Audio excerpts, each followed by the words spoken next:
कृष्ण भगवान की जय। बोलिए उमापति महादेव की जय। बोलिए शंकर भगवान की जय।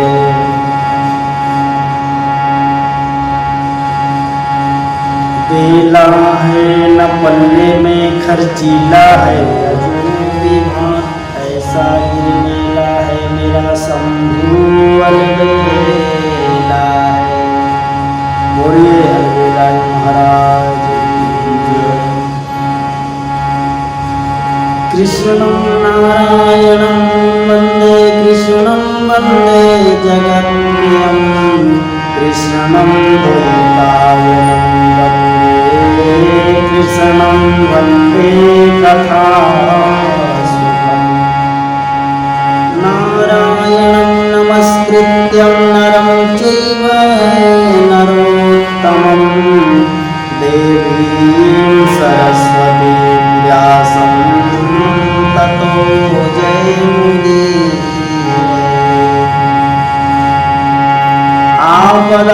आपदामपहर्तारं दातारं सर्वसम्पदां लोकाभिरामं श्रीरामं भूयो भूयो नमाम्यहम्।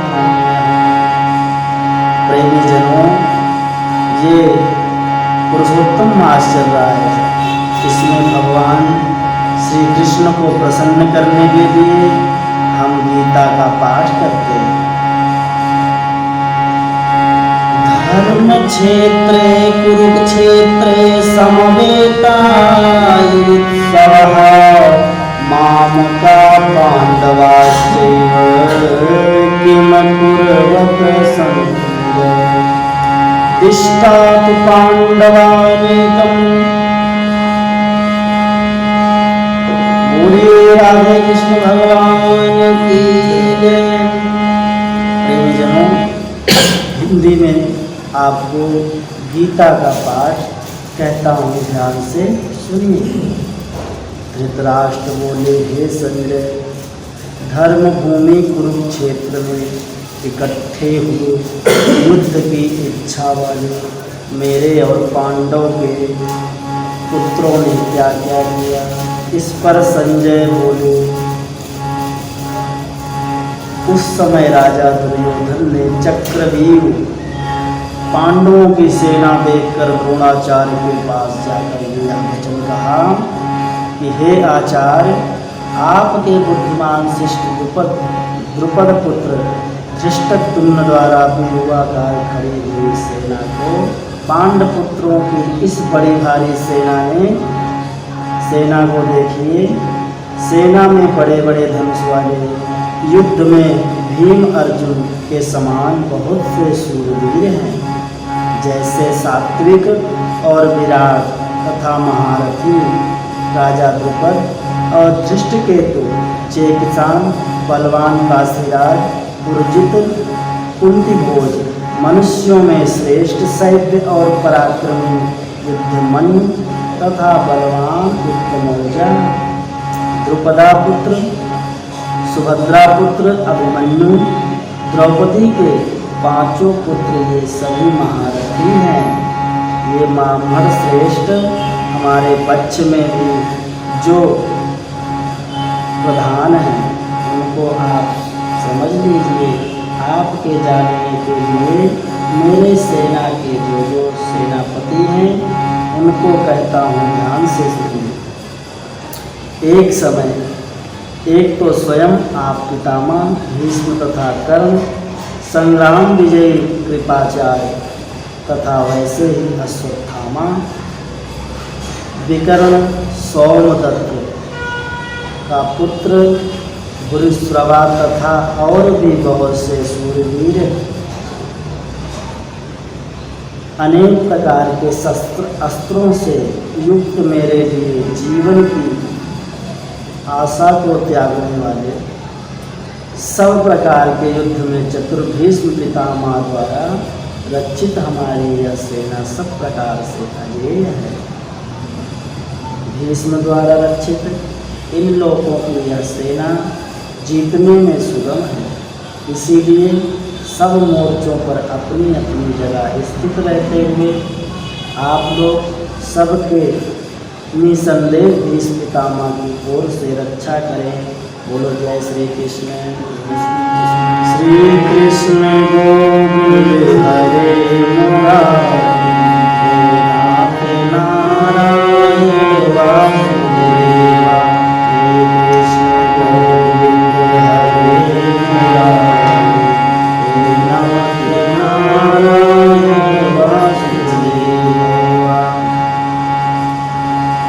इस प्रकार द्रोणाचार्य से कहते हुए दुर्योधन के वचनों को सुनकर कौरवों में वृद्ध बड़े प्रतापी पितामह भीष्म ने उस दुर्योधन के हृदय में हर्ष उत्पन्न करते हुए उच्च स्वर से सिंहनाद के समान गर्ज कर शंख बजाया। उसके उपरांत शंख और नगारे बहुत से ढोल बाजने लगे।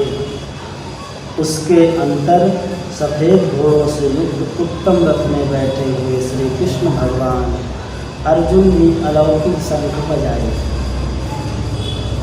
प्रेमीजनों, उनमें श्री कृष्ण भगवान महाराज ने पांचजन्य नामक शंख को, अर्जुन देवदत्त नामक शंख को बजाया।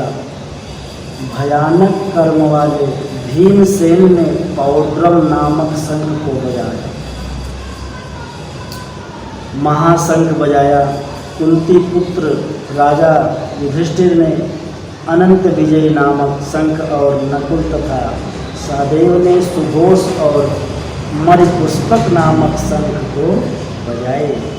श्रेष्ठ धनुष वाले काशीराज महारथी शिखंडी और धृष्टद्युम्न तथा विराट, अजेय सात्विक तथा राजा द्रुपद और द्रौपदी के पांचों पुत्र, बड़ी भुजा वाले सुभद्रा के पुत्र अभिमन्यु, इन सब ने हे राजन अलग अलग शंख बजा रहे हैं।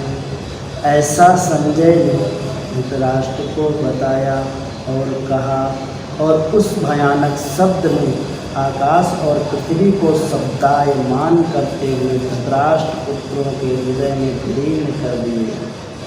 हे राजन, उसके उपरांत कपिध्वज अर्जुन खड़े हुए धृतराष्ट्र पुत्रों को देखकर उस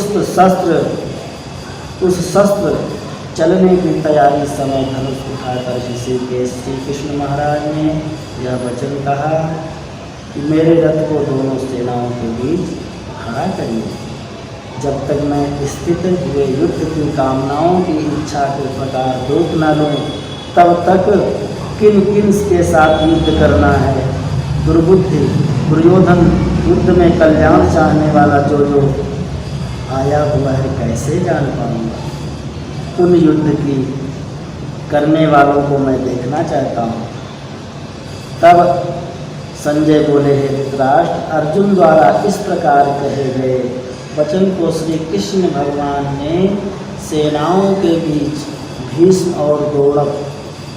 भीष्म द्रोण प्रमुखतः भीष्म और द्रोणाचार्य के समान संपूर्ण राजाओं के समान उत्तम रथ को खड़ा करके ऐसे कहा। इन इकट्ठे हुए कौरवों को देखकर उसके उपरांत पृथापुत्र अर्जुन के उन दोनों ही सेनाओं में स्थित हुए पितामह के भाइयों को, पितामहों को, आचार्यों को, भाइयों को, पुत्रों को, पौत्रों को तथा मित्रों को, सभी को देख करके खड़ा अर्जुन के हृदय में करुणा भरी इस प्रकार अर्जुन खड़े हुए बंद बांधुओं को देख करके करुणा से युक्त हो गए अर्जुन और कहने लगे, हे पार्थ, इस युद्ध की इच्छा वाले खड़े हुए स्वजन समुदायकों को देखकर मेरे अंग शिथिल हो रहे हैं। तब श्री भगवान बोले, भगवान को अर्जुन ने कहा, मुख भी सूखा जाता है और मेरे शरीर में कंप तथा रोमांच होता है तथा हाथ से गांडीव धनुष गिरता है तथा बहुत से जलती तथा मेरा मन भ्रमित हो रहा है। हे प्रभु, इसलिए मैं खड़ा रहने को भी सामर्थ्य नहीं है। हे केशव, लक्षणों को भी विपरीत ही दिखता हूँ तथा इस युद्ध में अपने कुल को मारकर कल्याण भी नहीं देखता। युद्ध में अपने कुल को मार करके जो कल्याण देखता है वह सुखी नहीं रहता। मैं विजय नहीं चाहता तथा राज्य सुखों को भी नहीं चाहता। हे गोविंद, हमें राज्य से क्या प्रयोजन है अथवा भोगों से, जीवन से भी क्या प्रयोजन है, क्योंकि हमें जिनके लिए राज्य भोग और सुखदायक इच्छित वे ही यह सब धन है। जीवन की आशा को त्याग कर युद्ध में खड़े हैं, जो कि गुरुजन, ताऊ, चाचे, लड़के, वैसे ही दादा, चाचा, मामा, ससुर, पोते तथा साले संबंधी लोग किसी लिए, हे मधुसूदन, मुझे मारने में अथवा 3 लोक के राज्य के लिए भी मैं इन सबको मारना नहीं चाहता हूँ। फिर पृथ्वी के लिए जो कहना है, हे जनार्दन, धृतराष्ट्र के पुत्रों को मार करके भी हमें क्या प्रसन्नता होगी। इन आतताइयों को मार कर तो हमें पाप ही लगेगा। हे केशव,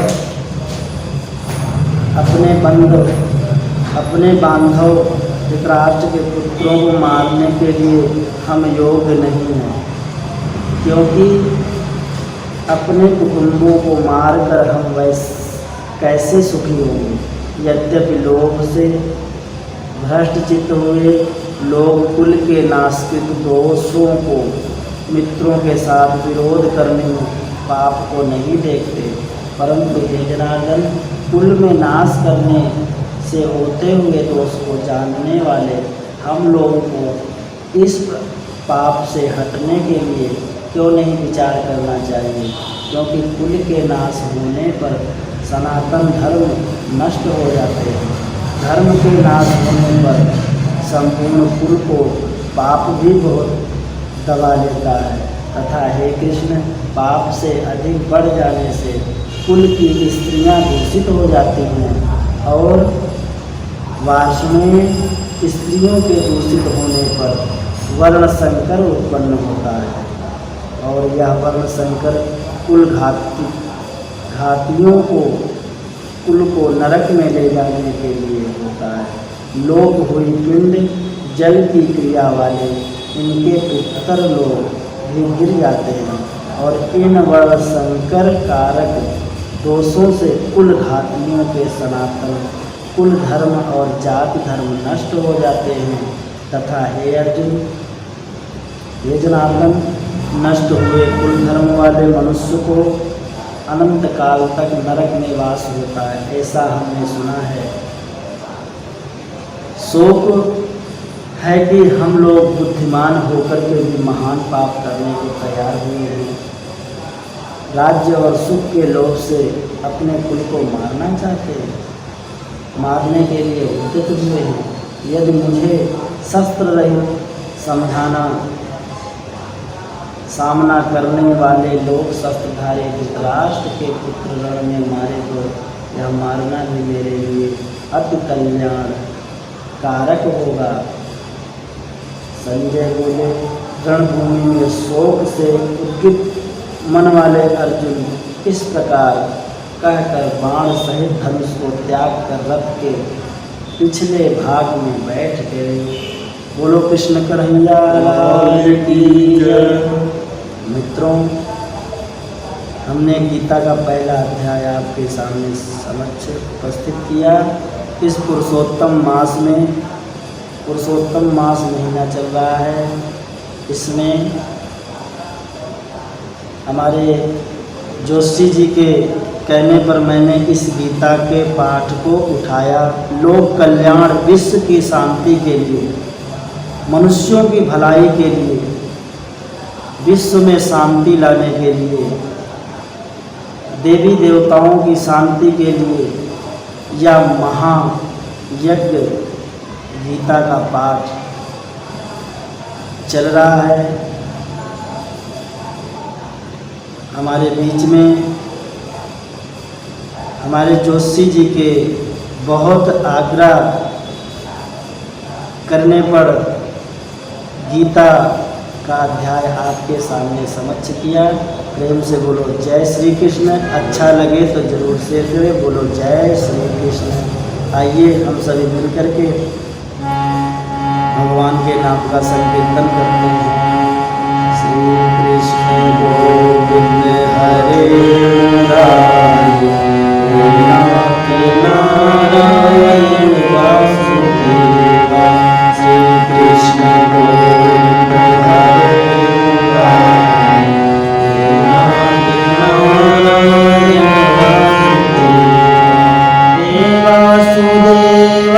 श्री वासुदेवा, हे वासुदेवा, श्री वासुदेवा। श्री कृष्ण बोलो राधे राधे राधे राधे राधे, जीवन संवर जाएगा। बोलो राधे राधे राधे राधे राधे, जीवन संवर जाएगा। राधा नाम के सहारे जीने मरने का भेद सारा मिट जाएगा। राधा नाम के सहारे जीने मरने का भेद सारा मिट जाएगा। बोलो राधे राधे राधे राधे राधे, जीवन संवर जाएगा। श्री कृष्ण गोविंद हरे मुरारी, श्री कृष्ण गोविंद हरे मुरारी। हे नाथ नारायण वासुदेवा, हे नाथ नारायण वासुदेवा। त्वमेव माता च पिता त्वमेव माता च पिता त्वमेव बन्धुः सखा त्वमेव विद्या द्रविणं त्वमेव सर्वं मम देव देवी प्रपन्नार्ति हरे प्रसीद प्रसीद मातर जगतोखिलस्य प्रसीद विश्वेश्वरि पाहि देशं त्वमेश्वरी देवी।